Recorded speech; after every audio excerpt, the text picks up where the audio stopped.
Encontraram? Lamentações de Jeremias, capítulo 3, diz assim. Obrigado. Eu sou o homem que viu a aflição pela vara do seu furor. Ele me levou e me fez andar nas trevas e não na luz. Deveras ele volveu sua mão contra mim o dia todo. Fez envelhecer a minha carne e a minha pele. Ele quebrou os meus ossos. Levantou trincheiras contra mim e me cercou de amargura e trabalho. Fez-me habitar em lugares tenebrosos, como os que estavam mortos há muito tempo. Cercou-me de um muro e eu já não posso sair.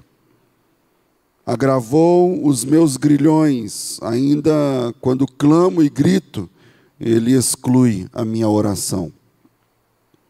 Fechou os meus caminhos com pedras lavradas, fez tortuosas minhas veredas.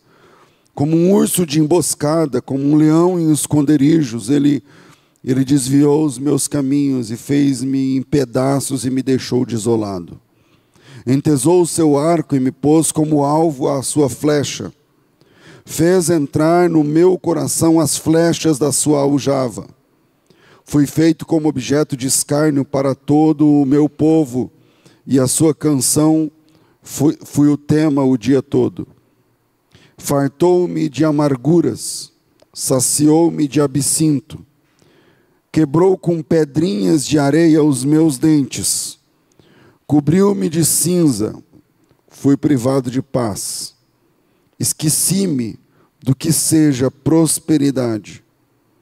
Então eu disse, pereceu a minha força, como também a minha esperança no Senhor. Lembra-te da minha aflição e do meu pranto, do absinto e da amargura. A minha alma certamente se lembra e se abate dentro de mim. Entretanto, disso me recordo, e, portanto, tenho esperança.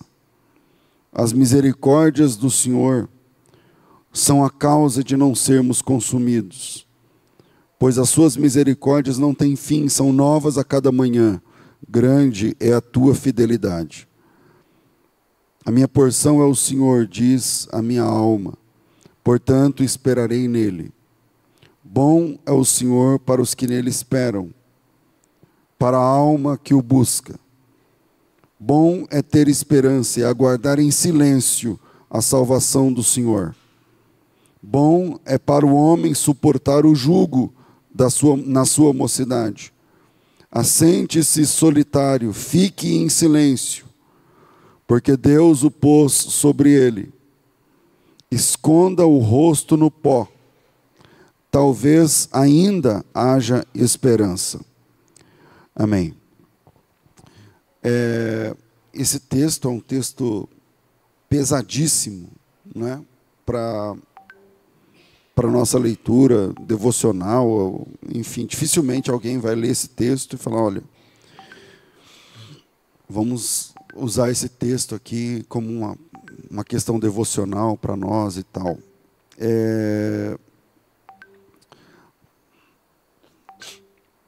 O livro das Lamentações de Jeremias, ele é uma peça sem igual da literatura, não somente hebraica, né, mas da literatura como um todo, porque, deixa eu explicar, quando a gente lê em português, a gente não percebe, mas o número você vai perceber, né? Veja, o capítulo 1 tem 22 versículos, o capítulo 2 tem 22, pula o terceiro que a gente está trabalhando, o capítulo 4 tem 22, o capítulo 5 tem 22. Esses 5 capítulos de Lamentações são uma peça muito interessante, porque ele é escrito como se fosse um acróstico. Não é bem, eu não sei se é acróstico, que cada dos 22 versículos começa com uma letra do alfabeto. Então, deve ter sido muito difícil compor esse texto, alguns textos da Bíblia, poucos são assim. O Salmo 119, por exemplo, é mais ou menos assim. É um pouco diferente a estrutura. Mas aqui, por exemplo, o alfabeto hebraico tem 22 letras. Então, o primeiro versículo do capítulo 1 começa com a primeira letra, o segundo versículo com a segunda, o terceiro com a terceira, o quarto com o quarto, e vai embora até o 22. Aí vai para a página 2, para o capítulo 2. O primeiro começa com a primeira letra, o segundo com a segunda e tal. Pula o 3, que é onde a gente está trabalhando. E aí, o 4 também, então. Mas no capítulo 3, não tem 22 letras, tem 66. Então, os 3 primeiros versículos começam com a letra Aleph. Os 3 próximos versículos com a letra Beit. Os 3 próximos com a letra Gimel. Os 3 próximos com a letra Dalet. E aí vai. De Aleph a Tav, que é o nosso A a Z, mais ou menos, né, da primeira à última letra, vai de 3 em 3 aqui no capítulo 6. Então, pensa em 5 capítulos. O do meio, ele é o triplo dos demais, mas obedecendo a mesma estrutura, onde o início de cada frase se repete. É óbvio que isso se perde todo na tradução, assim como se perde a musicalidade, quando é rima, né? A rima, né? Também se perde quando você traduz para outra língua, se perde toda essa cadência poética, e aí vira um texto só para a gente, um texto duro, um texto que você olha e, nossa, que texto pesado, né? O que está escrito aqui é muito forte e tal. Mas o lamento de Jeremias é a respeito, todo esse livro é um lamento a respeito de um fato. E esse fato é a queda de Jerusalém e a perda do reino de Judá para a Babilônia. Então, em dado momento, no ano 587 a.C., a Babilônia invade Judá, destrói a cidade de Jerusalém, mas ele destrói a cidade inteira. Não somente os muros, mas o templo, a fé, muita morte mesmo. Milhares de pessoas foram mortas. Tem um salmo, que é o Salmo 137, que conta esse dia, que depois ficou conhecido como o dia de Jerusalém, o dia da desgraça de Jerusalém. E eles brincaram, Deus avisou, Deus mandou profetas, e mais profetas, e eles não, a ficha não caía, e mesmo assim, eles continuaram prevaricando contra o Senhor, até que chegou o dia que tudo aquilo que Deus tinha profetizado acabou acontecendo. E aí, o Jeremias é uma peça importante desse quadro, porque o Jeremias é o homem que Deus usou para profetizar a vida inteira. O Jeremias é um profeta que a sua profecia,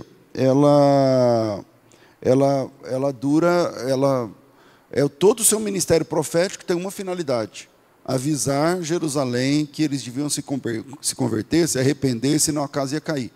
Ele avisou, passou a vida avisando, ninguém deu ouvidos, a casa caiu. E o Jeremias, infelizmente, viveu na pele também essa queda. Ele estava lá, ele não ficou sabendo. Ele estava lá, ele também sofreu. E aí, depois da queda, segundo o pessoal que estuda mais do que a gente, esse lamento acontece no próximo ano. A queda é em 587. Eu não sei se eu falei certo o ano, mas é 587. Eu tenho a impressão que eu falei outro ano aqui. Mas a queda acontece em 587. Então, em 586, um ano depois, antigamente é de meio de trás para frente, é que ele escreve esse lamento. Agora, esse lamento, ele não... Eu peguei aqui um corte, né? Li aqui 20 ou 30 versículos. Mas esse lamento, ele precisa ser lido como um todo. Vale a pena sentar e ler cada jogo de 22 versículos dos 5 capítulos, e o jogo de 66 versículos do capítulo 3, para a gente entender o todo desse livro. E o todo desse livro não é um livro de desgraça, não é um livro de apenas, porque, como ele chama Lamentações, né, tem muitos lamentos mesmo, mas ele também é um livro que canta a esperança no meio da dor. É um livro que busca a esperança no meio da dor. Sabe quando assim, ó? Tipo assim, você foi avisado, você não deu ouvidos. Você foi avisado, se você fizer isso, vai acabar. Se você fizer isso, vai quebrar. Se você fizer isso, vai acontecer. Se você continuar desse jeito, vai terminar. Se você continuar assim, vai dar ruim. Aí você continua. Continua, dá ruim. Perdeu, acabou, separou, faliu, morreu. Sei lá, aconteceu alguma coisa que foi avisado antes, mas foi avisado antes durante muito tempo e muitas vezes e com muitos detalhes foi avisado. Olha, se você continuar assim, tal, beleza, aí você não dá ouvidos. Aí acabou. Aí você se senta e reconhece, puxa, agora que eu estou vendo que Deus é fiel mesmo, Ele falou e aconteceu, tudo que o profeta falava, eu estou vendo agora com os meus olhos, né? Agora o templo não existe mais. Tipo, é que assim, a gente falando, é uma coisa muito... o templo não existe mais. Tudo bem, e aí? Mas o templo não existe mais é o seguinte, o templo era uma das 7 maravilhas do mundo antigo. Era uma coisa que, por exemplo, sei lá, a Estátua da Liberdade não é uma das 7 maravilhas do nosso mundo, por exemplo. Mas imagina que a destruição acaba com a Estátua da Liberdade, como as Torres Gêmeas foram, que caíram em 2001, né? 2002, 2011. 2011. Que 2011, varão? 2001. 2001.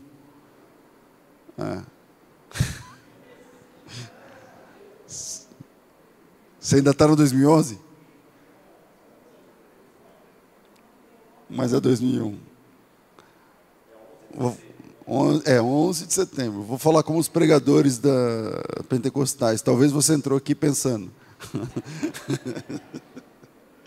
Quem sabe você entrou aqui essa manhã pensando, é 2011. Mas não é. Então, eu trabalhava na época no Instituto Cristão de Pesquisa, e ele tinha a gente tinha uma revista muito famosa no mercado, no mundo teológico, chamava Defesa da Fé. Não sei quem lembra dessa revista aí, eu trabalhava lá. E aí, eu não lembro exatamente agora, a revista era mensal, mas tipo 2, 3 meses antes do atentado, a capa da nossa revista era as Torres Gêmeas, mas não era por conta das Torres Gêmeas. Eu nem lembro qual era a capa, mas era uma foto assim de Nova York, tinha lá as Torres Gêmeas, bem assim na capa, né? E era cartão postal. E aí deixa de ser, tipo, acontece uma coisa. Se você perguntasse a alguém lá, você acha que a Torre Eiffel ou a Estátua da Liberdade ou as Torres Gêmeas ou o Cristo Redentor, sei lá, vai deixar de existir aqui de uma hora para outra, assim? Não, isso aí não é possível. E isso não é possível. Equivaleria... Agora, pega isso e eleva a enésima potência para você entender o que é o templo. Porque o templo não é só um prédio. Não era somente uma questão construída pelo homem apenas, mas era o ícone da fé. Ele representava o prédio. Por si já era imponente, pelo prédio já era uma das 7 maravilhas, porém, o que ele representava é que era o X da questão. Aquele prédio representava a fé das pessoas. A fé das pessoas se baseava naquele prédio. E aí caiu, tudo isso caiu. Imagina, pensa numa coisa muito importante para você, muito importante, pode ser um prédio ou não, pode ser, sei lá, alguma coisa, e aí cai. E aí o Jeremias senta e escreve esse texto que nós estamos lendo. Eu vou deixar os 3 pontos para a gente pensar, mas eu vou tentar focar no segundo para frente. Então vamos lá. Primeiro, os lamentos podem conter esperança. Lamentos podem conter esperança. Eu já vi pessoas que já perderam tudo e eles falam sempre a partir da dor, e não dá para tirar a razão das pessoas. Um luto, você não tem como ficar discutindo com a pessoa o choro. Você consola. Uma falência, você não tem como discutir com a pessoa, mas às vezes sinais foram dados e aquele luto ou aquela luta não precisava ter acontecido. Cuidar da saúde, por exemplo, não precisava ter acontecido, ou não precisava ter acontecido daquele jeito. Ou numa falência, por exemplo, você não deu ouvidos a esse e esse ponto. Mas na hora da dor, não é hora de você chegar e falar, mas está vendo? Quantas vezes eu falei para você não sei o que e tal. Então, o lamento, ele pode também conter esperança. Veja só como esse texto pode ser interpretado dos dois jeitos. Apenas como choro e reclamação de quem parece que perdeu a esperança, ou pode ser interpretado por alguém que está cheio de esperança. Quer ver? Ó? Vamos analisá-lo do ponto de vista de quem não acredita em mais nada. Veja o verso 4. Deus fez envelhecer minha carne. Abre a Bíblia aí em Lamentações, capítulo 3, verso 3. Deus levantou a mão contra mim o dia todo, o tempo todo. Verso 7. Deus me cercou de muralhas, eu não posso sair. Verso 8, ainda que eu clame e grito, Ele não ouve mais minha oração. Ele exclui a minha oração. Verso 9, Deus fez tortuosas todas as minhas veredas. Verso 10, eu virei como se fosse um urso de emboscada. Verso 14, eu virei um objeto de zombaria o tempo inteiro, o dia todo. Verso 15, ele me encheu de amarguras. Verso 16, ele me baixou nas cinzas. Verso 17, afastou de mim a paz da minha alma. Verso 18, já acabou todas as minhas forças, acabou toda a minha esperança. Agora, como eu disse, você está num luto, você está num processo de uma pessoa de perda muito grande. Não é hora de você chegar e falar assim, eu falei, eu avisei, quantas vezes, é muito ruim. Ali você está ali para abraçar, para oferecer o ombro e tudo mais. Agora, veja que não precisa muito para reverter todo esse estado de falta de esperança. Nesse mesmo texto, nesse mesmo capítulo, tem outros capítulos, mas vamos trabalhar só nesse capítulo, por exemplo. Veja como a esperança está brotando no meio desse lamento. Veja o verso 22. As misericórdias de Deus são a causa de não sermos consumidos. Verso 23. Porque as misericórdias de Deus se renovam sempre quando a gente acorda. As misericórdias de Deus são novas a cada manhã. Verso 25. O Senhor é bom para aqueles que nele esperam. Verso 31. O Senhor não nos rejeitará para sempre. Para sempre, não. Tipo assim, a gente está passando essa situação agora, aqui e agora. Mas essa tribulação não durará para sempre. Verso 32. Embora entristeça alguém, Deus sempre usa de compaixão. Ele é sempre compassivo. Verso 55, verso 56. Eu invoquei o teu nome da mais profunda cova, e o Senhor ouviu a minha oração. O Senhor ouviu a minha voz de desespero. Verso 57. Tu te aproximaste no dia em que te invoquei, e me disseste, não tenha medo, não temas. Verso 58. Pleiteaste, Senhor, os pleitos da minha alma, e remiste a minha vida. Então veja que esses textos são textos de esperança no meio do caos. A perda de Judá foi em si gigantesca. Não é possível colocar na ponta do lápis para mensurar o tamanho da desgraça que se abateu em Jerusalém quando foram tomados dos babilônicos. Porque quanto custa, ou quanto custava o templo de Salomão, uma das 7 maravilhas do mundo antigo? Não dá para mensurar. Quando eu falo assim, quanto custa a torre Eiffel, não é pelo tanto de ferro que mede. Tem toda uma questão emblemática por trás. Aquele prédio não era só prédio com, concreto e ferro e tudo mais. Eu não sei se você sabe, se você já parou para lembrar ou pensar, mas o templo de Salomão foi a primeira grande estrutura pré-montada. A Bíblia diz que aquele prédio foi construído num jeito que não se ouviu o barulho de martelo. Aí você fala assim, como é possível não ter o barulho de martelo? As pedras eram cortadas na pedreira e trazidas e foram montadas em oração. Qual outra construção teve essa situação?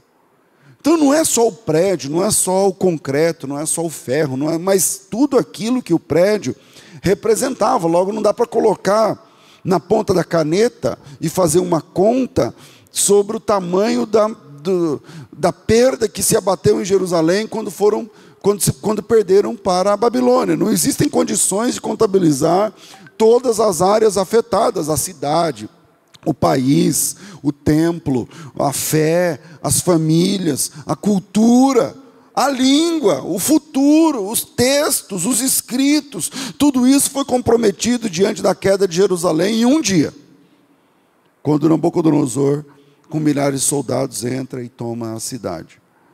De fato, a perda foi descomunal, e o lamento de Jeremias é sobre a perda. Mas é um lamento eivado de esperança, conforme nós vimos aqui no texto. A perda foi profunda, e agora Jeremias precisa escolher onde ele deve olhar. Ele tem que lamentar? Tem. Ele tem que chorar? Tem. Ele tem que reconhecer? Tem. Está tudo bem. Perdeu? Pode sentar e chorar, está tudo bem, vamos chorar com os que choram e tal. Mas esse choro, ele tem de estar recheado de reconhecimento, e esse choro também precisa estar temperado com o tempero que Jeremias coloca nesse texto, que é a esperança de que Deus pode fazer de novo, a esperança de que Deus pode refazer, a esperança de que Deus pode fazer mais. Jeremias lamentou muito, apresentou as consequências, reconheceu erros, mostrou a dinâmica de tudo que a queda causou, mas ele escolheu olhar para a possibilidade de restauração mais do que para a desgraça que estava acontecendo. Ele termina esse texto, vai lá para o último capítulo, os 2 últimos versos, ele diz assim, converte-nos a ti, Senhor, e seremos convertidos. Lamentações 5:21.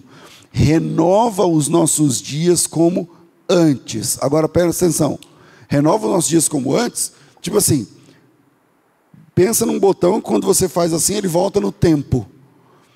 Ele está dizendo, volta como era antes. É como era antes, o prédio, tudo, mas agora está tudo destruído. Isso é possível?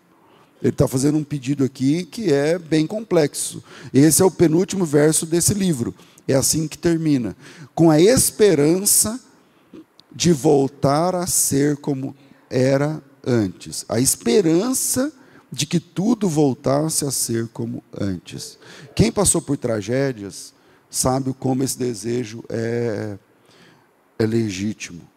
Tragédia que eu estou dizendo pode ser mortes ou perdas, perda da família, perda de qualquer coisa. Isso renova os dias como antes. Quer dizer, você para e pensa na casa, ou na empresa, ou no trabalho, ou na pessoa que perdeu, ou na pessoa que agora está no cemitério, como eu queria que fosse como antes. E o penúltimo verso desse livro é assim que termina, com a esperança de restauração.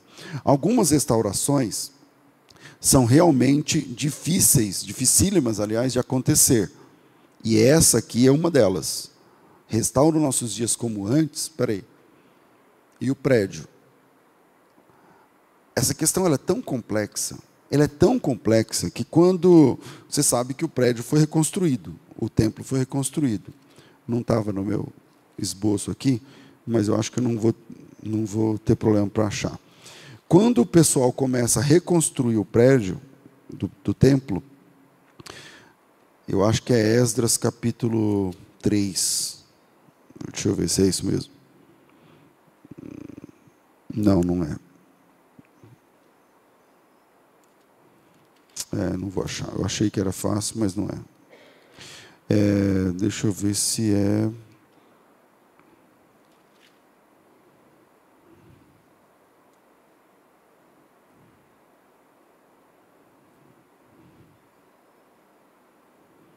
E eu vou ficar devendo. Não, não vou não. 3 mesmo, capítulo 3, verso 10. Esdras capítulo 3, verso 10. Diz assim o texto: quando os edificadores lançaram os alicerces do templo do Senhor, aqui o Esdras vai reconstruir o templo. O pessoal, o Zorobabel, o pessoal vai reconstruir o templo, 70 anos depois. Quando os edificadores lançaram os alicerces do templo do Senhor, apresentaram-se os sacerdotes, trajando suas vestes com trombetas, os levitas, filhos de Asaf, com símbolos, para louvarem ao Senhor, conforme a ordem de Davi, rei de Israel. Cantavam alternadamente, não sei o que lá. Versículo 12. Porém, muitos sacerdotes e levitas e cabeças de famílias mais idosos, que tinham visto a primeira casa, foram 70 anos. Tinha gente lá com 90. E esses caras mais velhos, eles viram o primeiro templo. E agora estão vendo o segundo sendo levantado. É isso que ele está falando. Porém, os sacerdotes e levitas e cabeças de famílias mais velhos, que tinham visto a primeira casa, choraram em altas vozes quando viram o fundamento dessa casa sendo lançado. Mas muitos levantaram a voz com gritos de alegria. Esse final do versículo, mas muitos levantaram a voz com gritos de alegria, mostra duas coisas. Quem está alegre são os jovens, e quem está triste são os velhos. E por que os velhos estão tristes? Porque eles viram a primeira casa e como era suntuosa, como era poderosa, gloriosa, como era imponente, como era complexa a construção. E agora com 90 anos eles estão em volta do canteiro de obras. E aí quem está reconstruindo a cidade? Quem está reconstruindo o prédio? Neemias, que é um garçom. O Esdras, que é um escriba. O Zorobabel, que é um sacerdote. Quer dizer, ninguém ali é engenheiro, ninguém ali é pedreiro, ninguém ali é do ramo, ninguém ali... E aí eles esticaram a linha, começaram a cavar lá com um enxadão. E os mais velhos ficaram olhando e começaram a chorar. E aí o texto diz que eles lembravam, eles viram a primeira casa na sua glória. E eles começam a olhar e começam a pensar, não dá para refazer. Vocês estão achando que naquela época não tinha foto, não tinha álbum para mostrar, ó, era assim, ó, a parede era desse jeito e tal. E aí eles começaram a chorar, e os jovens estavam chorando de alegria, os velhos estavam chorando de tristeza, porque era difícil operacionalizar aquela reconstrução, de tão complexa que é a questão. Então, quando o Jeremias assina, termina, conclui o livro das Lamentações, dizendo nos últimos versos, renova os nossos dias como antes, essa não é uma tarefa fácil. Voltar a ser como era, essa não é uma tarefa fácil. E aí vamos aliás, é uma causa perdida. E aí vamos para o segundo ponto. Causa perdida é a especialidade de Deus. Causas perdidas são a especialidade de Deus. Deus, Ele é poderoso e todo-poderoso. Logo, Ele pode fazer tudo. Deus pode fazer tudo. Mas lendo a Bíblia, Ele faz tudo. Tudo bem? Tudo, tudo, tudo. A Bíblia diz que todas as coisas são sustentadas pela destra do seu poder. Ok. Mas lendo a Bíblia, percebemos que Deus tem uma especialidade. E a especialidade de Deus é causas perdidas. Ele é especialista em lidar com impossíveis. Deus é o Deus do impossível. Quando a Maria recebe a visita do anjo Gabriel, isso é Lucas capítulo 1, verso 37, em dado momento o anjo Gabriel, ela fala assim, mas como pode acontecer isso? Porque eu sou virgem. Como pode acontecer isso? Porque eu sou uma mocinha. E o Gabriel fala para ela, para ele, nada é impossível. O nosso Deus é o Deus do impossível, o Deus de Israel, o Deus que nós servimos, é o Deus das causas perdidas. Com Deus, um menino derruba um guerreiro gigante, um guerreiro famoso, um guerreiro acostumado, não é um cara, não é que é um grandão bobalhão, não, é um guerreiro gigante, é derrubado por um jovem de 17 anos, franzino, que não, a roupa do rei nem coube nele. Com Deus, o machado flutua no rio. Qual a possibilidade? Com Deus, o mar se divide em duas partes. Ele responde seus servos mandando fogo do céu, várias vezes. Ele faz o cajado seco, florescer. Aliás, ele faz o útero seco florescer. Então esse Deus, a causa dele é o impossível. Tem um salmo que eu gosto nesse assunto, que é o Salmo 113.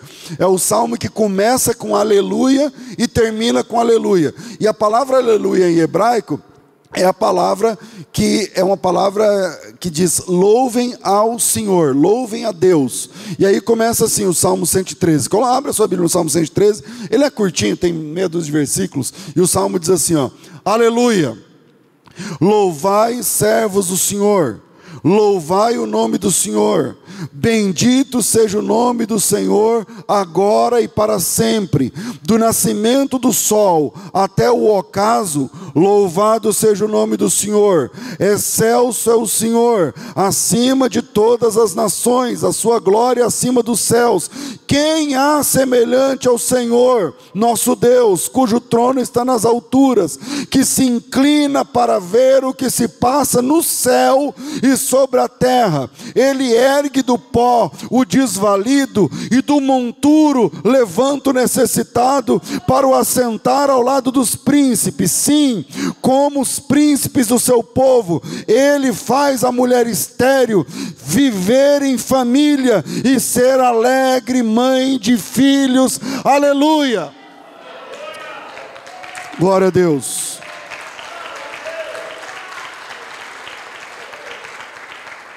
Tal coisa é impossível. Você fala, então é a especialidade do meu Deus. Eu sirvo um Deus cuja especialidade, ele é bom em tudo, mas sua especialidade é o impossível. A característica dele, o que ele gosta de fazer e trabalhar, são causas perdidas. Eu li aqui o texto de Esdras, o pessoal esticando a linha com enxadão. Lá tem padeiro, lá tem copeiro, lá tem sacerdote, só não tem engenheiro. Diferente do texto da inauguração do primeiro prédio, onde os fenícios, mão de obra importada, material importado, ouro, prata, bronze. Eu não sei se vocês sabem, mas o templo de Salomão tinha 12 bois, como fala? A escultura de 12 bois em tamanho natural. Pensa em 12 bois de verdade aqui, e essas puxando, que seria um tanque de águas dentro do prédio. E esses escultores eram famosos no mundo. Agora imagina para aquele pessoal velho que viu a primeira casa, que viu tudo isso que eu estou tentando falar para vocês, e que é muito mais acima do que eu estou falando, vendo o cara com o enxadão lá. E aí, quantos prédios você já construiu? Não, esse é o primeiro. Aí, mas o que você faz? Eu sou copeiro, eu sou garçom. E o que você está fazendo aqui? Não, Deus falou que a gente vai levantar uma outra casa para ele, e a primeira casa já foi, e eu estou aqui para levantar essa outra casa. Cara, por isso que o texto que nós lemos diz que os mais velhos começaram a chorar, falaram, não, isso aí não vai dar certo, isso aí não vai funcionar. E os mais novos começaram a se alegrar, dizer, não, amém, glória a Deus. Aí os mais velhos olhavam, acho que falavam assim, glória a Deus? É porque você não viu a primeira casa, meu filho. Você está falando glória a Deus? É porque você não viu o que eu vi. Você não estava lá no dia, não foi batido martelo. Não foi, é outro esquema, é uma coisa, ó, vocês podem tentar, isso são os mais velhos, a cabeça dos mais velhos, vocês podem tentar, eu sei o coração de vocês, eu também estou aí, quero, né, mas falar assim, vamos fazer outra casa igual àquela, né, igual não vai dar, igual, igual o primeiro não dá. Porque isso aí é impossível. A gente não tem dinheiro. A gente não tem matéria-prima. A gente tem enxadão e a gente tem... Não é assim. Falta ouro, falta bronze, falta os escultores que fazem os bois lá, falta... Não vai dar. Mas eu entendi. Mas por que o senhor acha que não vai dar? Não, porque isso é impossível. Só que impossível é a especialidade de Deus. Por isso, Ele é o Deus do impossível. Por isso o anjo diz para Maria: seu problema é esse? O empecilho é esse? Fica tranquila, porque para esse Deus nada é impossível. E aí, quando eles estavam chorando em volta do canteiro de obras do primeiro prédio, Deus levanta um profeta chamado Ageu. E o profeta Ageu, naquele canteiro de obras, diz o que está escrito no seu livro, Ageu capítulo 2, versículo de número 4, eu vou ler o 4. Esforça-te, Josué, filho de Josadaque, sumo sacerdote, esforçai-vos todo o povo da terra, diz o Senhor, trabalhem. Lembra que ele está no canteiro de obras. Trabalhai, porque eu sou convosco, diz o Senhor, e esta aliança que fiz convosco quando saíste do Egito, o meu espírito habita no meio de vós, não temais. Assim diz o Senhor dos exércitos, ainda uma vez, dentro em pouco, abalarei os céus, a terra, o mar e a terra seca. Abalarei todas as nações, e o desejado de todas as nações virá. E eu encherei esta casa de glória, diz o Senhor dos exércitos. Minha é a prata, meu é o ouro, diz o Senhor dos exércitos. E a glória desta última casa será maior do que a primeira, diz o Senhor dos exércitos. E neste lugar darei a paz, diz o Senhor dos exércitos. Deus levantou o profeta Ageu no canteiro de obras e falou para eles assim: vocês estão com medo de quê? Não, é muito complicado, nós não temos dinheiro. O Senhor está mandando dizer que dele é a prata, dele é o ouro, dele é o dinheiro. E o desejado de todas as nações virá. E essa casa vai ser levantada, e a glória dessa última. A gente fala glória da segunda, né? Mas não é. A glória dessa última casa será maior do que a glória da primeira. E por que a glória da última casa é maior do que a primeira, mesmo sendo construída com tanta simplicidade? Porque na primeira, cheia de glória, de honra e de material importado, Deus era representado numa arca que ficava no Santos dos Santos. Mas nessa última, Deus vem em pessoa. Quando José e Maria trazem Jesus Cristo nessa última casa, e Simeão o levanta e o apresenta, cumpre-se a profecia de Ageu, dizendo: a glória dessa última casa é maior do que a primeira, porque nessa última casa Deus entrou em pessoa, e não somente em representação. Então Deus é especialista nos impossíveis. Pastor, mas e a queda de Jerusalém, que o senhor falou, tal, e vamos lá no Jeremias, lá no Lamentações e tal. Por que aconteceu? O que aconteceu? Por conta da queda. Eles caíram, eles pecaram, eles prevaricaram. Só que a graça de Deus é maior do que as nossas quedas. A graça é maior que as quedas. A Bíblia diz: onde abundou o pecado, superabundou a graça. Por mais feias que sejam as quedas, se há o desejo de se levantar, Deus se envolverá no processo de restauração. Eu repito, se há o desejo, não quero, não quer. Bom, mas se há o desejo de restauração, se há a busca pela restauração, pelo renovo, Deus se envolverá pessoalmente no processo de restauração. Por isso Jeremias, no verso 21 do capítulo 3, ele diz: eu quero trazer à memória o que me dá esperança. E o que dava esperança? Havia a possibilidade de um futuro glorioso preparado para eles. Eu posso aprender com os erros do passado, isso me dá esperança. Deus é especialista em causas perdidas, isso nos dá esperança. O nosso pecado não diminui o poder nem a misericórdia de Deus, e isso nos dá esperança. Não importa o tamanho da queda, se há reconhecimento, se há arrependimento, se há confissão, Deus se envolve no processo de restauração. Ele é especialista em causas perdidas. Eu não tenho mais esperança para a minha vida, para a minha família, eu não tenho mais esperança para isso, eu não tenho esperança para... Não tem? Então deixa eu te apresentar a Deus como o especialista das causas perdidas. Deus gosta de se envolver em causas perdidas, quando há esperança no seu coração, quando você acredita que Deus pode fazer mais. O texto que nós lemos, do pó ele levanta o necessitado e faz assentar-se entre príncipes. Deus é especializado em fazer milagres. Não sei qual é o cativeiro, né?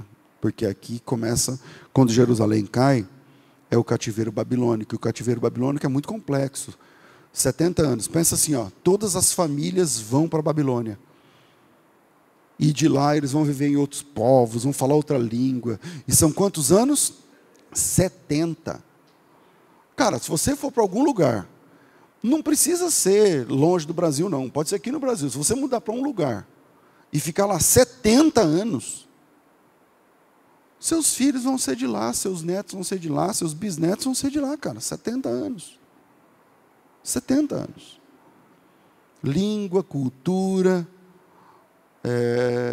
com tudo que tem direito, tá? Cultura, as piadas, as músicas, o folclore, a religião, as músicas, tudo, cara. Tudo. E aí, o Jeremias está dizendo o seguinte: eu creio, no penúltimo versículo, ele fala assim: Senhor, traz a gente de volta, renova os nossos dias como eram antes. E aí, por último, Deus pode refazer processos impossíveis. Deus pode refazer processos impossíveis. Impossíveis. O penúltimo versículo é: renova os nossos dias como dantes. E aí, esse processo impossível que é...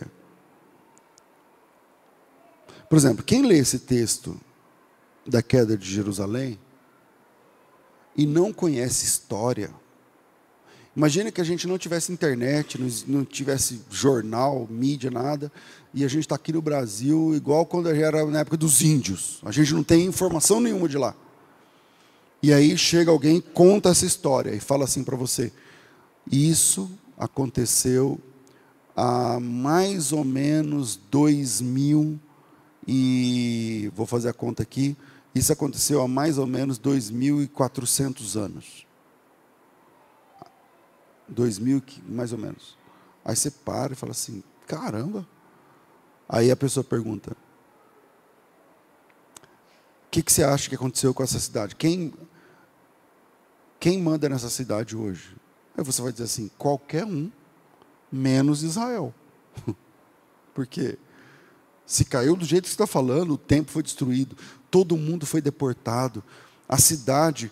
A Bíblia fala que a cidade, o centro da cidade, virou um lugar cheio de uivos e de toca de corujas. Você sabe que a coruja é arisca. Ela não vai fazer a casa dela num lugar movimentado. Não é assim. E aí, se alguém perguntasse para você, se a gente não tivesse acesso a tudo que a gente tem, qualquer pessoa em sã consciência ia dizer: não, então já era. Então já era. Só que a cidade de Jerusalém existe hoje. E a cidade de Jerusalém é a capital de um país que se chama Israel, hoje. E os judeus estão lá, hoje. E Israel, veja, Israel é declarado país em 1948, e isso significa que tem 70 e poucos anos. O Brasil é um país, eu não sei, parece que melhorou, piorou, de terceiro mundo. Quando eu era criança era de quinto, agora é de terceiro mundo, beleza. Mas Israel é um país de primeiro mundo. Israel é um país de primeiro mundo, considerado, enfim, um país de primeiro mundo, que não tenho tempo aqui para entrar no assunto. Mas quem em sã consciência diria, à luz desse texto aqui que nós lemos, da queda, dos detalhes, que aquela cidade iria ser reconstruída, e não apenas reconstruída, mas que Israel voltaria a ter o domínio sobre aquele lugar mais uma vez? Ninguém diria. Ninguém diria. Se você vai embora e fica 70 anos num lugar e depois volta para tentar ser o dono de alguma coisa novamente. Você não vai conseguir. Só que lá não são 70 anos. Nós estamos distante do fato mais de 2000 anos. E Jerusalém está lá, imponente como nunca, está tudo funcionando, é de Israel. Por quê? Bom, porque Deus pode refazer processos que são impossíveis para nós. Alguns processos são impossíveis. Se você pegar todo mundo indo embora e ficar 70 anos, pega um saco de farinha e solta no meio do vendaval. Solta no meio do vendaval e vai embora. E 70 anos depois você para e fala assim: vamos juntar tudo. Vamos juntar tudo. É possível? Não. Para nós não. Mas para Deus é. Veja o que ele diz em Zacarias capítulo 10. É o último texto que a gente lê. Zacarias capítulo 10, ele diz assim, eu leria todo o capítulo, mas vamos lá, verso 4. Falando de Judá, a capital de Jerusalém. De Judá sairá a pedra angular. Quem é a pedra angular? Quem é a pedra angular? Jesus.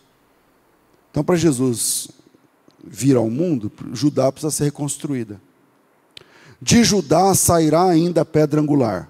Dele, da pedra angular, a estaca da tenda.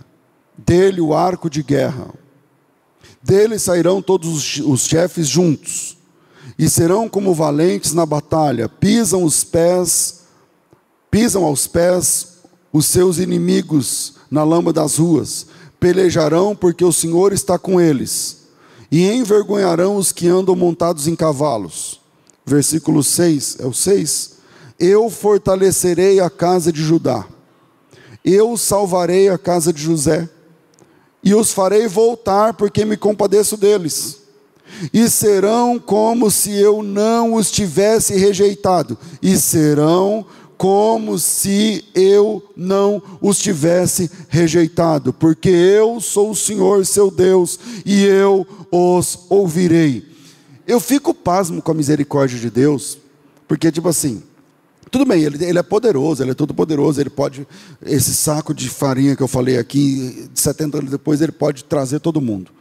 E ele diz, no verso 8, que ele vai trazer todo mundo assobiando.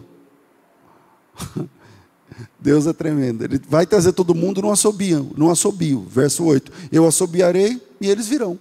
Porque você pergunta, como eles virão? Aí Deus fala, não, fica tranquilo. Se eu assobiar, eles vêm. Como assim se ele assobiar, eles vêm? Que Deus é esse? Há alguma coisa magnética em Deus que tem a ver com a gente, que se Ele fizer assim, o nosso coração derrete. Se Ele chama, olha, a igreja faz de tudo para ser um lugar legal para você, para não sei o que e tal, mas aí, eu não gosto, esse pastor, essa igreja, essa música, não sei o que e tal. Aí você volta para o pecado, aí você volta, você fica desviado, aí você e tal. Deixa eu falar uma coisa só para você. Se ele assobiar, você vem. Se ele assobiar, você vem, cara. Você pode ser o durão lá fora, você pode ser o cara lá fora, você pode falar que não é porque comigo, porque tem pastor, porque tem igreja, porque tem não sei o que, hoje em dia teologia A, teologia B, a teologia C, porque um pastor que rouba, um pastor que não sei o que, o outro é isso, e aí você fica falando essas coisas, pode falar isso onde você quiser, se Deus assobiar, você vem. Esse é o texto. Ele diz assim: eu vou fortalecer a casa de Judá. De Judá virá a pedra angular, dele a estaca que sustenta toda a tenda. Eu fortalecerei, verso 6, a casa de Judá. Eu salvarei a casa de José. Eu os trarei de volta, porque eu tenho misericórdia deles, e eles serão como se eu nunca os tivesse rejeitado. Dorme com esse barulho. Nunca. Serão como se eu nunca tivesse rejeitado. Serão como se nunca a queda tivesse acontecido. Por quê? Porque eu tenho misericórdia deles. Porque eu sou o Senhor e eu os ouvirei. E eu os trarei de volta. Como o Senhor traz de volta? Eu assobio e eles vêm. Eles virão de todas as nações, eles virão de todos os lados. Veja a complexidade de tudo isso. E olhe para Israel hoje, está tudo lá. Vieram mesmo, está tudo lá. Ele assobiou e eles vieram. E Israel é um país, inclusive melhor do que o Brasil em vários aspectos. Embora tenha metade da metade, da metade, da metade, da metade da idade. De Judá sairá a pedra angular, e aqueles que caíram um dia serão como valentes. Eu fortalecerei, diz o Senhor. Versículo 6, eu tornarei a plantá-los, porque me apiedei deles, e serão como se eu nunca os tivesse rejeitado, pois eu sou o Senhor seu Deus, eu os ouvirei. E com um apelo, com um chamado, esse que é o Deus do impossível, quebra todo o coração duro, toda distância, todo esfriamento que aconteceu na vida de quem quer que esteja aqui essa manhã, ou que esteja pela internet acompanhando a gente. E o que Deus precisa é apenas um assobio, o que Deus precisa é apenas um chamado. E se Ele chamar, pode ter a decepção que for, a experiência ruim que for, quando este Deus fala, cadeias se rompem. Quando esse Deus chama, grilhões caem no chão. Quando Ele chama, a diáspora termina. O afastamento termina quando esse Deus chama. Porque o impossível é a especialidade do Deus que nós amamos. Deus abençoe vocês em nome de Jesus.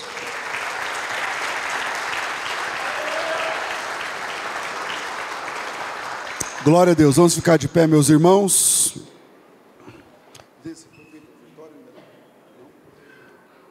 Curva sua cabeça. Eu vou fazer a oração. Hoje a gente vai fazer o ofertório. Mas antes, tem alguém aqui que precisava ouvir essa palavra e quer receber uma oração como resposta ao chamado de Deus essa manhã? O pastor estava afastado, nem acredito. Essa palavra foi para mim. Presta atenção, se alguma coisa do que foi pregado aqui é para você, foi para você, o endereço era você, o seu coração. Então, vem aqui à frente, a gente vai orar juntos. E antes de terminar o culto, você vai receber uma oração. Tem alguém que precisava ouvir o que foi falado aqui essa manhã e deseja receber essa oração? Se tem, sai do seu lugar e vem até aqui à frente, em nome do Senhor Jesus Cristo. Pode vir, meu irmão. Glória a Deus. Amém. Mais alguma pessoa, mais alguém que deseja receber essa oração, que deseja que a palavra tratou, eu sou essa pessoa. Mais alguém? Venha, filha. Mais alguém? Glória a Deus.